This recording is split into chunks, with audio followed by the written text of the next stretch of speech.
অনেক অনেক আগের কথা। পাহাড় প্রাচীর ঘেরা এবং অন্তহীন বনে ঢাকা এক রাজ্যে দুজন রাজকন্যার জন্ম হয়। একজন ভদ্রতার সাথে কথা বলেছিল, সত্যি একটু বকবক করার মতো। তার কণ্ঠস্বর অন্যজন আলোকবর্তিকা প্রতিটি করিডোর জুড়ে ছিল। কিছুই বলল না। ছোট রাজকন্যা কিভাবে এত নীরব হয়ে গেল তা কেউ জানতো না।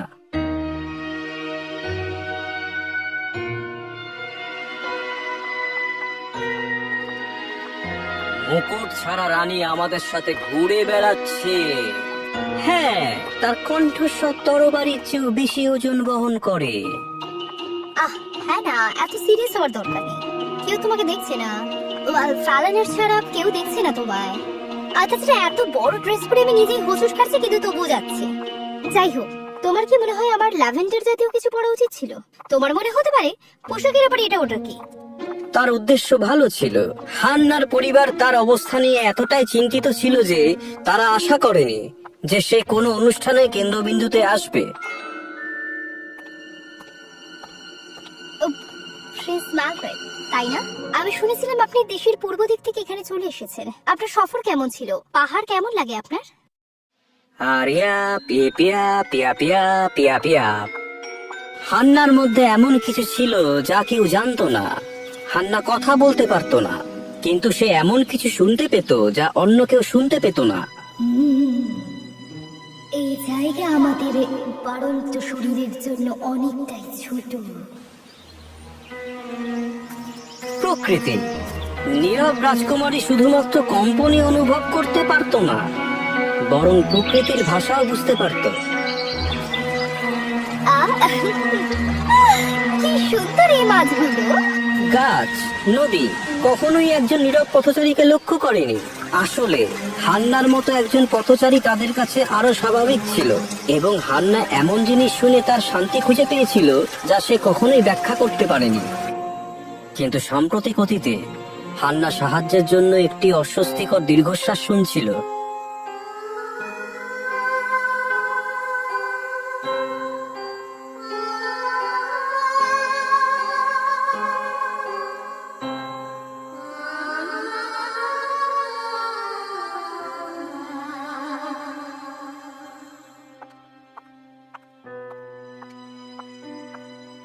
গাছেদের সাথে তোমার কথা হয়?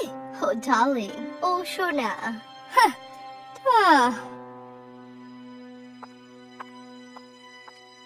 তুমি তো বিরক্ত। বেচারা ছোট্ট জিনিস, তার কোনো বন্ধু নেই বলেই সে নিজেকে তৈরি করেছে। কিছুক্ষণ হাঁটার পর সে শুনতে পেল তারা জ্বলে, তারা মোচড় দেয়, তারা মিথ্যা ফিসফিস করে। ওরা জ্বলে, ওরা লড়ে, ওরা চুপি চুপি কথা বলে। হান্না ভয় পেত। সে সব সময় বনকে তার বাড়ি মনে করত, কিন্তু বনের যে অংশে পা কখনো তার স্পর্শ করেনি সেখানে যাওয়ার সাথে সাথে তার অস্থিরতা অনুভব করতে পারত। আর এটা ছিল কথা বলা গাছ। সত্যি কি এটা হতে পারে? হান্না মনে মনে ভাবল। কিন্তু রুটপিকার তো কেবল একটা মিথ। আমি রয়্যাল লাইব্রেরিতে এই বিষয়ে পড়েছি। রাজ্যের রক্ষক, কালো যুগের সাক্ষী। বাহ! হান্না বিশাল গাছের ছাল স্পর্শ করে অবাক হয়ে গেল। গাছটি জ্বলে উঠল। গর্ব, লোভ আর ভয়, এই সব কিছু লুকানো আছে প্রাসাদের মধ্যে। হান্না যখন হাত সরিয়ে নিল তখন তার হাতের তালুতে একটি হালকা লণ্ঠনের আকৃতি দেখা গেল, যার আলো ঝিকিমিকি করছিল। এই প্রদীপের আলো জ্বলতে থাকুক। শিখা ভেবেছিল হান্না এটা কি জাদু। ওহ, এটা জাদু ছিল। প্রাসাদে ফিরে হান্না উন্মুক্ত ভাবে তাদের সবাইকে সতর্ক করার চেষ্টা করলো, কিন্তু তারা লণ্ঠনটি দেখতে পেল না। এটা কি শুধু আমার কাছেই দেখা যাচ্ছে? ও না, এই স্যুপটা আবার নিয়ে আসা হয়েছে। আমি বলেছিলাম মাশরুম যেন না দেওয়া হয়। ঠিক বলেছি, এটা জঘন্য। হ্যাঁ, সবচেয়ে খারাপ মুহূর্তে। শব্দ না শুনে তো কেউ আর চিৎকার করতে পারে না, তাই না? আমি একটা স্কুল খুলবো ওর মতো ছেলে মেয়েদের জন্য। ওহ আমার সোনা। তারা শোনেনি, তারা কখনো শোনেনি। হেরে গিয়ে হান্না গাছের কাছে ফিরে এলো। তার মনে বিভ্রান্তি। এটা দেখে গাছটি তাকে যেন বুঝতে পেরেছে। কাঁপতে কাঁপতে 3টি পাতা ঝরে পড়ে। হান্না যখন তাদের তুলে নেওয়ার জন্য তাদের প্রতিটি পাতা স্পর্শ করলো, তখন তাদের রং বদলে গেল, লাল, নীল এবং হলুদ। লুকিয়ে থাকা আগুনের মধ্যে পাপ থাকে। এই সব পাপকে মুক্ত করতে হবে। যখনই এই পাতায় মিথ্যের প্রতিচ্ছবি দেখবে, তা পুড়িয়ে ফেলবে। গর্ব, লোভ আর ভয়, নীরব পাপগুলো প্রাসাদের মধ্যে লুকিয়ে থাকে। হান্না পাতাগুলো ধরে রাখলো, আলতো করে কিন্তু নীরব দৃঢ়তার সাথে। পরের দিন প্রথম পাপ, অহংকার খুঁজতে খুঁজতে হান্না প্রতারণার হৃদয়ে প্রবেশ করলেন, রয়্যাল কাউন্সিল চেম্বারে। তিনি সেখানে সবচেয়ে জাঁকজমকপূর্ণ দাবি শুনতে পেলেন, কিন্তু তার হাতের তালুতে থাকা লণ্ঠনটি জ্বলে উঠল না। তারপর তিনি স্যার ল্যান্সলটকে শুনতে পেলেন, আমরা ট্রান্সভার্সকে আক্রমণ করি এবং যারা আমাদের বিরোধিতা করে তাদের জন্য এটি স্থাপন করি। স্যার ল্যান্সলট, উনি শান্তির কথা নিয়ে এসেছেন। উনি কিভাবে আক্রমণ করবেন? হান্নার হাতের তালুতে ব্যথা হচ্ছিল, লণ্ঠনটি ছিল। তিনি 3টি পাতা বের করলেন এবং লালটি প্রায় স্যার ল্যান্সলটের দিকে এগিয়ে দিল। এটি উজ্জ্বল হয়ে উঠল এবং তার প্রতিচ্ছবি দেখালো। ঠিক তখনই অদ্ভুত কিছু ঘটে গেল। স্যার ল্যান্সলট সত্য কথা বলতে শুরু করলেন, শান্তি পরাজিতদের জন্য এটি আমার শ্রেষ্ঠত্ব দেখানোর একটা সুযোগ। তুমি কি মনে করো আমি এটা ছেড়ে দেব কারণ তুমি শান্তি চাও? আপনার রাজত্বে?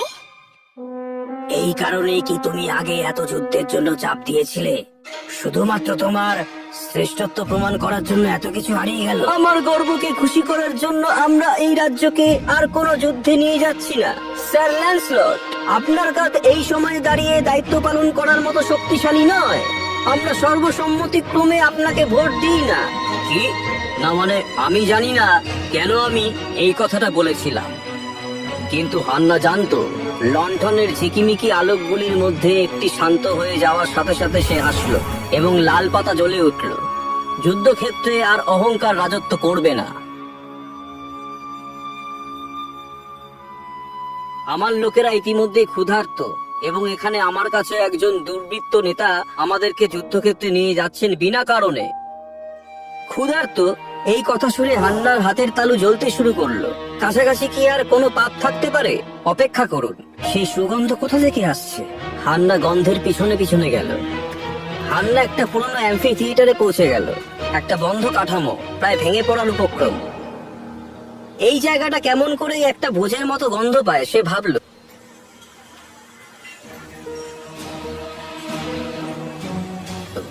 আরেকটা ট্রে, টেবিলটা মোটা করে দাও, চলো। আচ্ছা, রাজকীয় রাঁধুনিদের এখন তাদের খাবারের সাথে আরো রাজকীয় হওয়া দরকার। হান্না খুবই হতবাক হয়ে গেল। এটা একটা ভোজের মতো ছিল।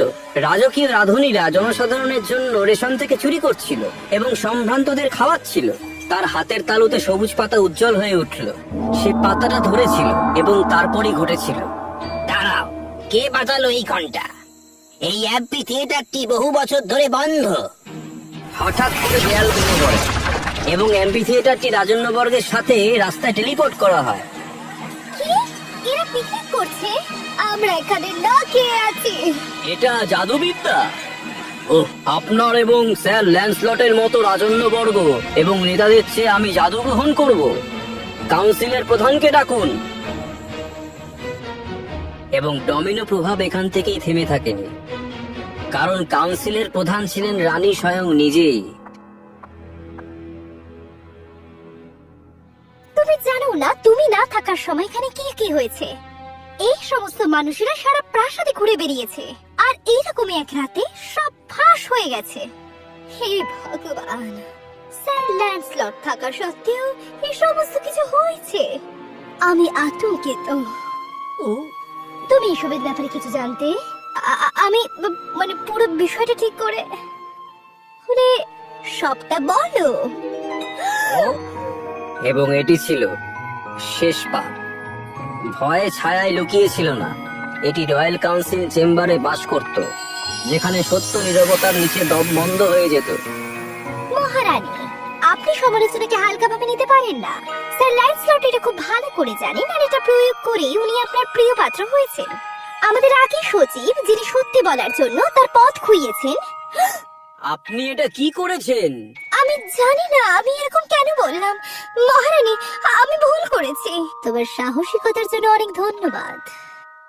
মহারাজ, আমি এদেরকে নিয়ে অনেকটাই ভীত। অনেক সময় আমার অহংকার আমাকে সঠিক সিদ্ধান্ত নিতে দিচ্ছে না। হান্না তখন বুঝতে পেরেছিলেন, অবশ্যই রানীর মেজাজ কঠিন ছিল, কিন্তু কাউন্সিলদের তাদের পদ হারানোর ভয়ে তাদের কাজ করা থেকে বিরত থেকে আরো বড় পাপ করছিল। কারণ এটি যে ব্যক্তি তাদের কর্তব্য পালন করতে অস্বীকার করে, সে অত্যাচারীর চেয়েও বড় পাপী। এবং ডোমিনোদের পতনের সাথে সাথে একের পর এক পাপগুলো, অহংকার, লোভ এবং ভয়, এই তিনটি পাপ কেবল প্রাসাদের স্তম্ভগুলিকেই ধীরে ধীরে ফাঁকা করে দিচ্ছিল না, বরং রাজ্যের অগ্রগতিও আটকে রেখেছিল। তারা সবাই রুটপিকারের চারপাশে জড়ো হয়ে গেল। কেউ জানতো না কি আশা করা উচিত, কিন্তু তারপর সত্যি কথা বলতে সবকিছু বজায় থাকে, আর তখন নীরবতা কেউ শোনা যায়।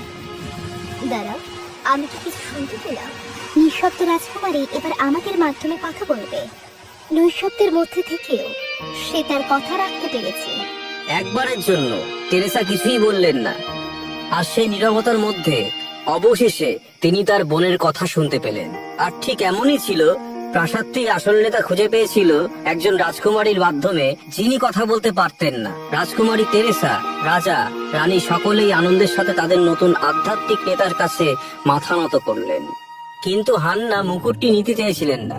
রাজকন্যা টেরেসা তার বোনের মাথায় মুকুটটি তুলে দেন এবং উৎসাহ দেন রাজসভাকে পরিচালনা করার জন্য। আমার রাজত্বে তোমার কণ্ঠ দিয়ে রাজকার্য হবে।